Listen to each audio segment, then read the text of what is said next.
Good morning, sir. I'm sorry if it looks a mess. And today I'm going to talk about my linguistic and cultural identity. I'll be focusing on identities and my experience of living in and studying in Australia. And my name is Chapman Louis. Yep. So we shall start now. Next slide. Yep. Today I'll be focusing on my language, my experience, what is the difference between Cantonese and Mandarin, how did they help me, how did they change my school life, and my identities. I speak more than one language. I speak Cantonese, Mandarin, English, and some dialect in China. I speak a lot language. I lived in China for almost 10 years and Hong Kong for another 10 years. Yep, there goes my 20 years. Wow. I was confused about my identity because I lived in China for 10 years and Hong Kong for another 10 years. I didn't know which sign am I. So should I, you know, go to the Chinese sign or the Hong Kong sign? So yep, that was what I was confusing. Chao Fu mentioned Qing advocate that Hong Kong people should maintain Hong Kong as a separate city-state under China's rule to preserve the existing Hong Kong venue from being stimulated by egregious Chinese venue, which had already been distorted by communist ideologies and ruined under the Cultural Revolution. I'm sorry. It means we should separate Hong Kong and China because we share different venue and different culture and histories because we are rooted by British. But I mean, we should separate for now, but one day we will combine anyway. So I hope one day they can share the same venue. We can share the same venue. As we all know, now they are in a bad relationship, and I don't think I'm special, but I'm kind of special because I lived in China and Hong Kong, so I understand why they think like that. I understand all of their value, and I learned their language, and because of that, that gave me a huge advantage when I'm studying here, and I will tell you why. So, how did accepting both culture and language helped me in Australia? Yeah, now I'm gonna talk about that. As we all know, students in Australia are not just Australian, have Indians, Chinese, and Hong Kongers, Taiwanese, Japanese, many race and many countries people. No, many people from other countries. My apologies.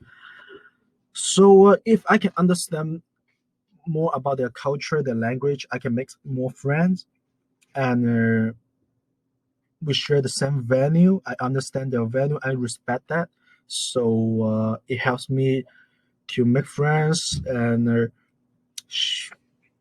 get in their social zone, um, share the same topics, same language. For example, at the beginning of my Sabbath life, I was nervous, but I met an Asian.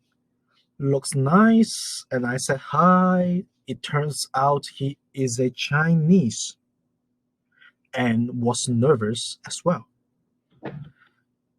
Share some languages helps me make friends easier and quicker. It also reduces my tense.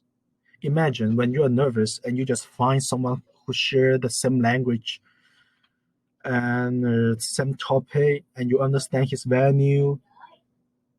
and you guys just keep talking and talking and talking. It reduces your tense. It feels like it feels better. It just feels better. Although I speak English as well, but it's not my mother tongue.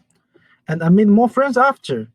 We went to hot pot together, Yamcha together, and because of that, I can find a teammate or group mate every time.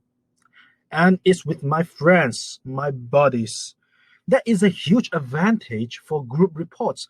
Less argue, more cooperate, right?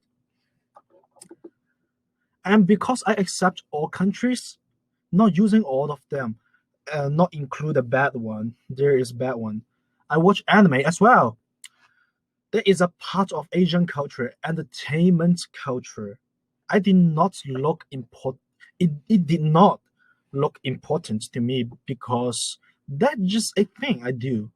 I watch anime, but I have Japanese friends because of that. We sang One Piece song. We are, da da da.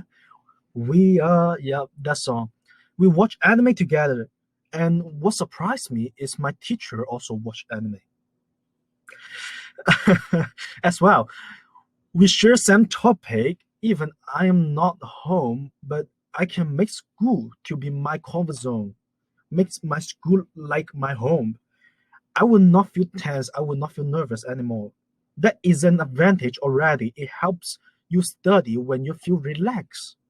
You know, And because I speak more than one language, I can read more books, which means I have more references that I can put in, different to others, more perspective from other countries. I can see bigger picture of any topic because I can read more books, more I can read books from other languages.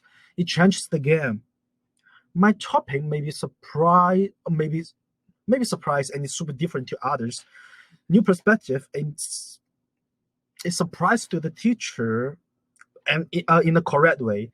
More space for me to think in academy. That is a huge advantage compared to other students, I believe. And now we go to next slide. Is the almost the last slide. I viewed cultures as the rich complex of meaning, beliefs, pictures, symbols, norms, and values prevalent among people in a society. By Shalom. This is a really good sentence because this is also what I believe. I believe culture is good, is amazing, but sometimes when people hate what other people do, like people in India, they don't really stay clean, and people in China they curse a lot. My apology, and their behavior is not really good. But that's just a part of their culture. They still have good culture. We understand why they have those bad culture, but we are not going to study that. But we are going to understand it and believe they are going to change one day. All the culture from different places are amazing. We should accept it. If there is a bad one, we should eliminate it. However, it does not mean we should not study it and understand it. If we wanted to change it, we need to study it, and then we can change it and we can make difference. And because of those thoughts, my life in Australia has been amazing. I make friends. My school life is amazing. We hang out. My experience is very rich. I believe the example that I gave you is already shown you. My experience is amazing. Yeah, we understand differences, but we also accept them. And thank you. That's all of my presentation. Thank you. Thank you for listening.